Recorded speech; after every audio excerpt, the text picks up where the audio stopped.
सभी विद्यार्थियों को नमस्कार। आर के लिए हम आपको पर्यावरण की क्लास देने वाले हैं। इसमें पर्यावरण से संबंधित सारे चैप्टर कवर करने का हम प्रयास करेंगे जो आपकी भर्ती परीक्षाओं में आ सकते हैं। चलिए देखते हैं। तो शुरुआत करते हैं पर्यावरण से। पर्यावरण की डेफिनेशन, परिभाषा से। पृथ्वी पर पाए जाने वाले भूमि, जल, वायु, पेड़ पौधे एवं जीव जंतुओं का समूह जो हमारे चारों ओर है, सामूहिक रूप से पर्यावरण कहलाता है। और अब विद्यार्थियों, पर्यावरण तो अब लगभग हर परीक्षा का अंश बनता जा रहा है। पर्यावरण से प्रश्न जरूर आते हैं हर परीक्षा में। पर्यावरण के ये आजीवक हैं और जैविक संगठक आपस में अंतरक्रिया भी करते हैं। यह संपूर्ण प्रक्रिया एक तंत्र के रूप में संचालित होती है जिसे पारिस्थितिकी तंत्र के रूप में परिभाषित किया जाता है।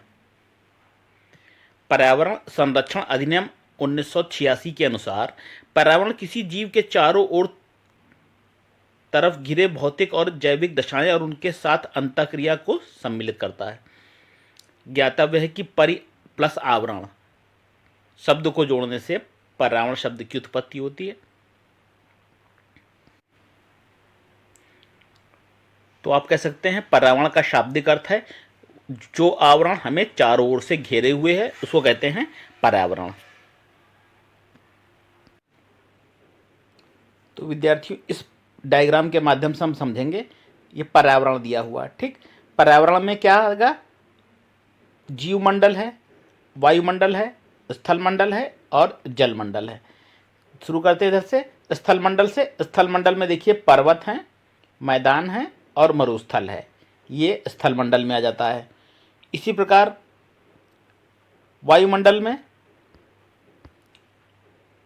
में आता है आपकी क्षोभ मंडल, समताप मंडल, आयन मंडल, मध्य मंडल और बहिर्मंडल।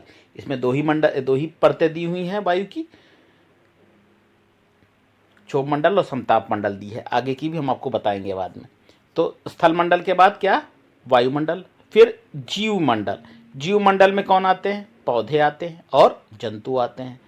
इसी तरह से बात की जाए जलमंडल में तो जलमंडल में क्या आता है? जलमंडल में आपके आते हैं हिमनद, झील, नदी और सागर।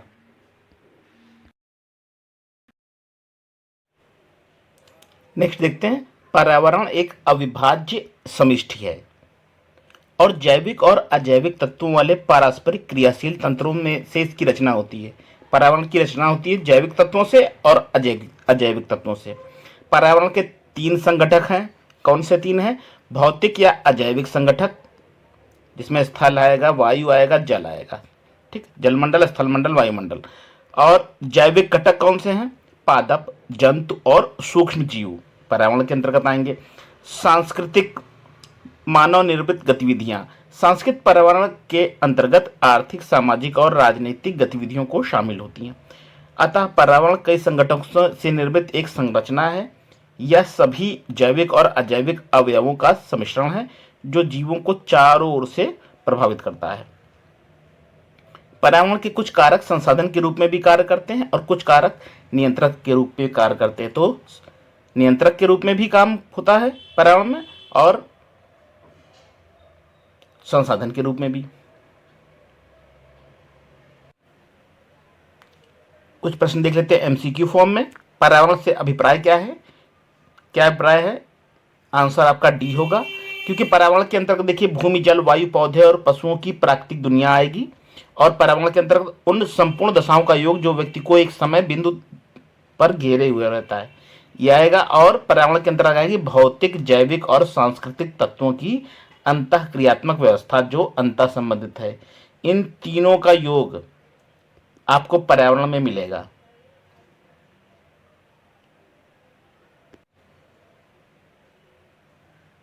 नेक्स्ट, पर्यावरण किससे बनता है? क्या आंसर होगा? डी होगा। जीवी घटकों से बनेगा, भू आकृतिक घटकों से, अजैव घटकों से, इन सबसे मिलकर आपका पर्यावरण बनेगा।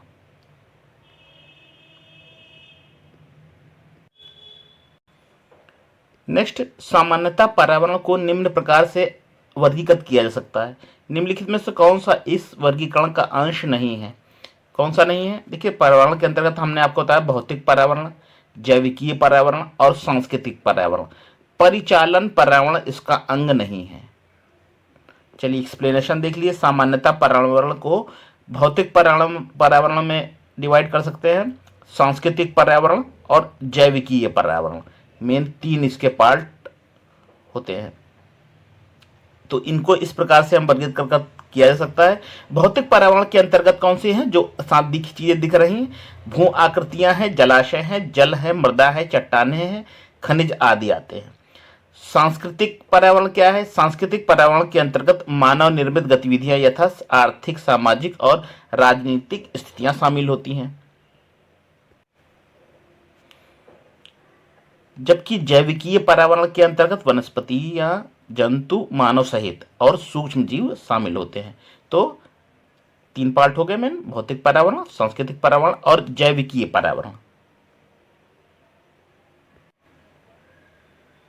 इसी क्रम में नेक्स्ट देखेंगे आप धारणीय विकास या सतत विकास। पर्यावरण के अंतर्गत ये भी शब्द आते हैं।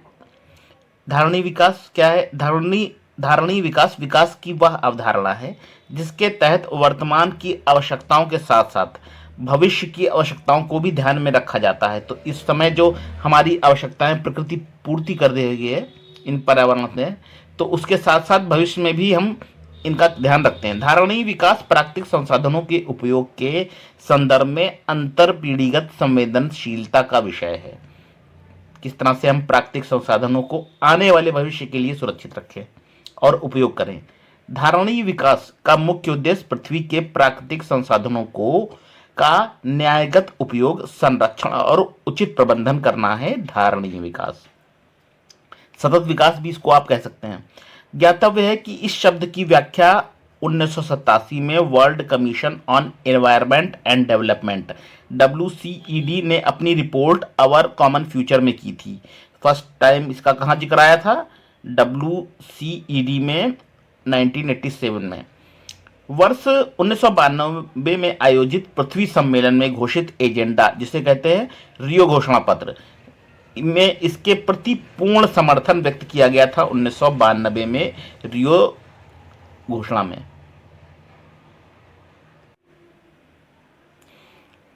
और इसके साथ ही 2002 में 1992 में तो रियो घोषणा पत्र हुआ था, और उसके साथ ही 2002 में जोहान्सबर्ग में आयोजित सम्मेलन का मुख्य मुद्दा क्या था? सतत विकास, धारणीय विकास बताया आपको, भविष्य में हम प्रकृति को किस तरह सुरक्षित रखें, प्राकृतिक संसाधनों को, वो है। World commission on environment and development द्वारा वर्ष 1987 में प्रकाशित आवर कॉमन फ्यूचर, जिसे ब्रटलैंड रिपोर्ट के नाम से भी जाना जाता है, के अनुसार सतत विकास से अभिप्राय ऐसे विकास से है जो भावी पीढ़ियों की जरूरतें पूरी करने की योग्यता को प्रभावित किए बिना वर्तमान समय की आवश्यकताएं पूरी करे। इसका तात्पर्य यह है कि मानव समाज का सतत भविष्य तभी सुनिश्चित हो सकता है जबकि आर्थिक गतिविधियां और मानव कल्याण के समर्थन हेतु आवश्यक जैव, भौतिक और सामाजिक पारिस्थितिकीय परिस्थितियां पीढ़ी दर पीढ़ी पोषित या संग्रहित की जा सके। वही हमने बताया आपको किस तरह से हम आने वाली पीढ़ियों के लिए भी इन चीजों को सुरक्षित रख सकें। सतत विकास के लिए जैविक विविधता का संरक्षण क्या है? सतत विकास के लिए जो जैविक विविधता को हम सुरक्षित रखना है, प्रदूषण का निरोध करना है और एवं नियंत्रण तथा निर्धनता घटाना सभी आवश्यक तत्व हैं।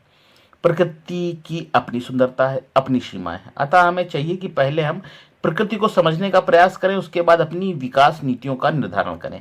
अतः आर्थिक विकास और पर्यावरण सुरक्षा के मध्य एक वांछित संतुलन बनाए रखना ही टिकाऊ विकास या सतत विकास या धारणीय विकास कहलाएगा।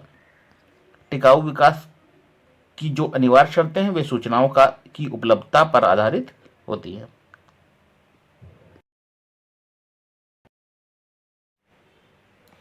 चलिए देखेंगे कुछ प्रश्न MCQ फॉर्म में देखेंगे। कथन और कारण का दिया हुआ है, ठीक, देखते हैं। सतत कथन और कारण का संबंध क्या है? सतत विकास मानव समाज के कल्याण हेतु महत्वपूर्ण है। एक कथन दिया हुआ है, सस्टेनेबल डेवलपमेंट, सतत विकास जिसे कहते हैं, ये मानव समाज के लिए इंपॉर्टेंट है। और सतत विकास से अभिप्राय ऐसे विकास से है जो भावी पीढ़ियों की जरूरतें पूरी करने की योग्यता को प्रभावित किए बिना वर्तमान समय की आवश्यकताएं पूरी करे, वर्तमान समय की आवश्यकता पूरी करे और भावी जो आने वाली पीढ़ियां हैं उनकी जो आवश्यकताएं हैं उनको भी नज़रअंदाज न किया जाए। ये है। तो इसमें क्या है, ये अभी हमने आपको बताया। तो ए और आर दोनों सही हैं और सही व्याख्या भी करता है। नेक्स्ट है, वर्ष 1987 में संयुक्त राष्ट्र में पर्यावरण से संबंधित एक प्रतिवेदन की प्रस्तुति के उपरांत धारणीय विकास, जिन्हें कहते हैं सस्टेनेबल डेवलपमेंट या सतत विकास भी कहते हैं, पर चर्चा प्रारंभ हुई। वह प्रतिवेदन क्या था? तो अभी हमने आपको बताया था, वो प्रतिवेदन था अवर कॉमन फ्यूचर। ठीक।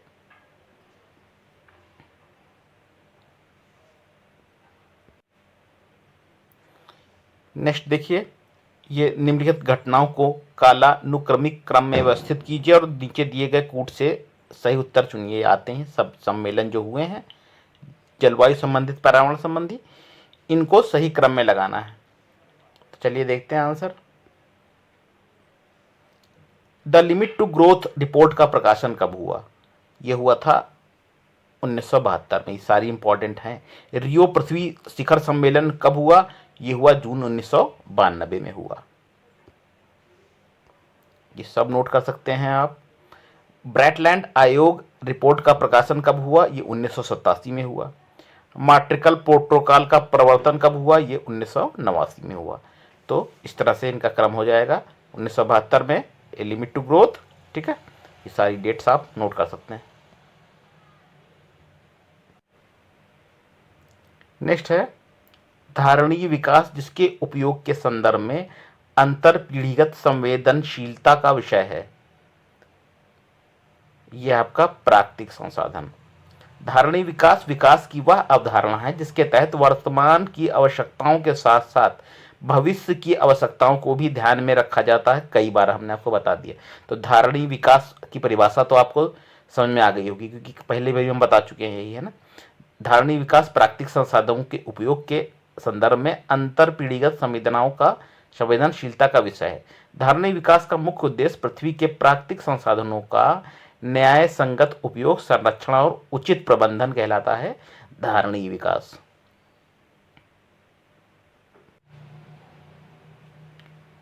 नेक्स्ट है, सतत विकास के लिए क्या आवश्यक है? धारणीय विकास के लिए क्या चीज आवश्यक है? जैविक विविधता का संरक्षण आवश्यक है। प्रदूषण का निरोध एवं नियंत्रण ये भी आवश्यक है। निर्धनता को घटाना अर्थात सभी चीजें आवश्यक है। तो सतत विकास के लिए जैविक विविधता का संरक्षण, प्रदूषण का निरोध एवं नियंत्रण और निर्धनता घटाना है। आर्थिक विकास और पर्यावरण सुरक्षा के मध्य एक वांछित संतुलन बनाए रखना, कि आर्थिक विकास भी होता रहे हमारा, ठीक है, और पर्यावरण पर अतिरिक्त बोझ भी ना, पर्यावरण भी सुरक्षित रहे। टिकाऊ विकास या सतत विकास है वर्तमान राजनीतिक परिदृश्य में एक भूमंडलीय दृष्टिकोण बन चुका है। टिकाऊ विकास की जो अनिवार्य शर्तें हैं वे सूचनाओं की उपलब्धता पर आधारित होती हैं।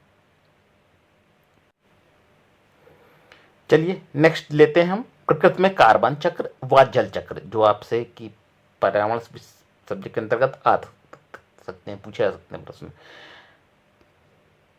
पर्यावरण विभिन्न अजैविक और जैविक घटकों से मिलकर बना है। ठीक है, ये भी हमने आपको बताया अभी कि जैविक और अजैविक दोनों तत्व इस पर्यावरण में मिले हुए। ये घटक आपस में अंतःक्रिया करते हैं। सामान्यतः यह अंतःक्रिया एक चक्रीय स्वरूप में होती है, चक्र के रूप में चलती है एक, अर्थात तत्वों का चक्रण एक रूप से दूसरे रूप में होता है। यह चक्रण प्रकृति में कार्बन चक्र, जल चक्र इत्यादि के रूप में दिखाई देता है। तो चक्रण किस रूप में है? कार्बन चक्र और जल चक्र। प्रकृति के कार्बन चक्र में कार्बनिक पदार्थों के अपघटन से, जीवधारियों द्वारा श्वसन क्रिया से, ज्वालामुखी प्रक्रियाओं से, जीवाश्म ईंधनों के दहन इत्यादि से कार्बन डाइऑक्साइड गैस पहुंचती है। स्वपोषित पौधे प्रकाश संश्लेषण की क्रिया द्वारा कार्बोहाइड्रेट के निर्माण में वायुमंडलीय कार्बन डाइऑक्साइड ग्रहण करते हैं। कार्बन चक्र वायुमंडल में कार्बन तत्व का संतुलन बनाए रहता है। तो इस चक्र से कार्बन तत्व का संतुलन बना रहता है।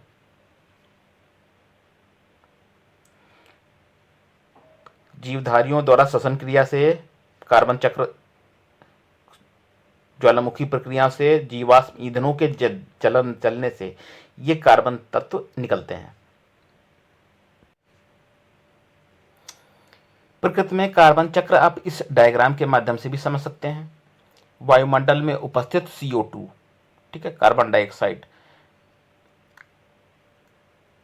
कार्बनिक यौगिक पादप CO2 लेते हैं, ऑक्सीजन छोड़ते हैं। इसी तरह श्वसन और विघटन क्रिया में भी कार्बन डाइऑक्साइड गैस निकलती है। कार्बनिक यौगिक जंतु आप देख सकते हैं अकार्बनिक कार्बोनेट शल्ली के रूप में, और पेट्रोलियम में भी कार्बन का यूज होता है।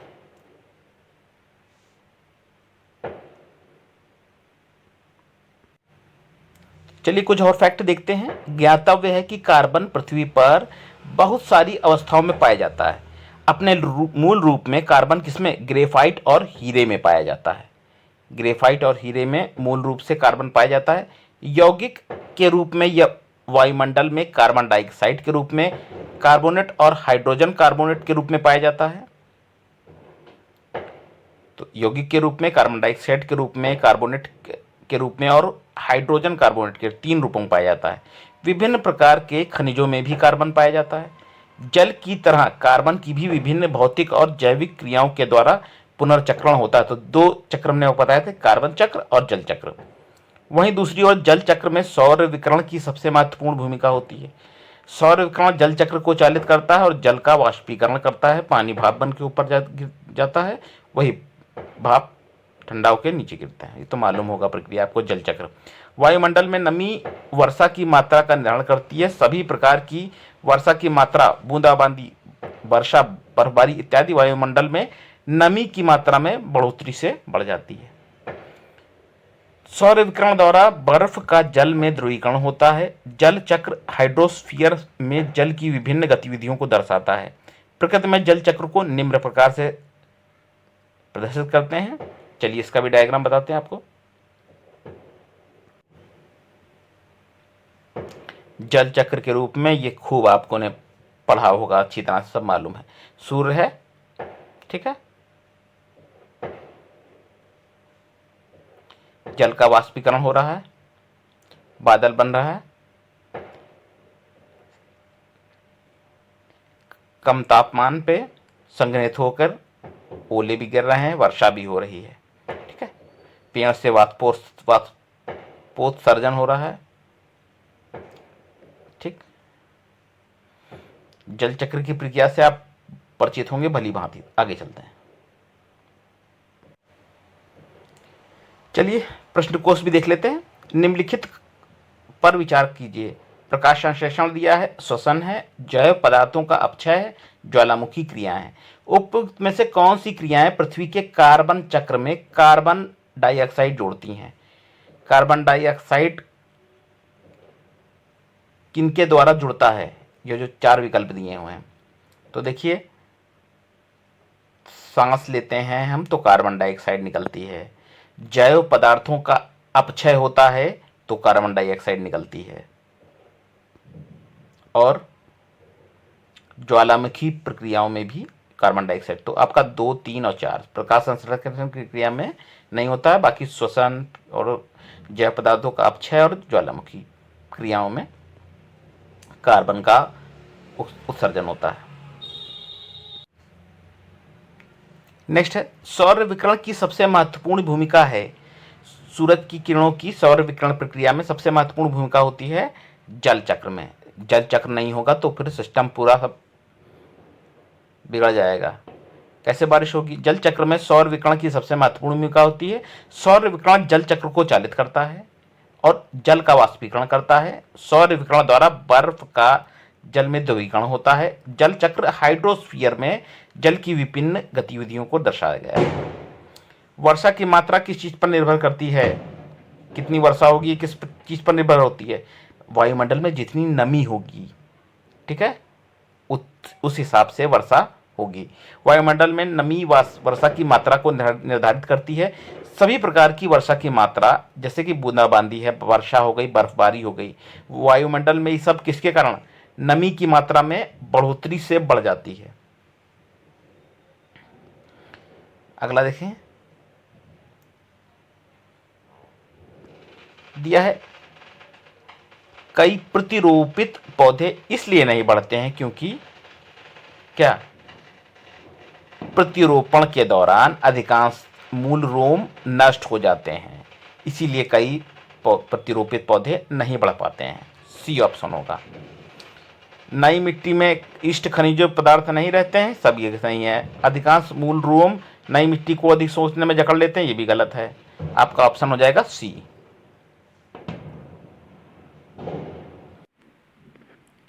चलिए कुछ वायुमंडल के विषय में बताते हैं आपको।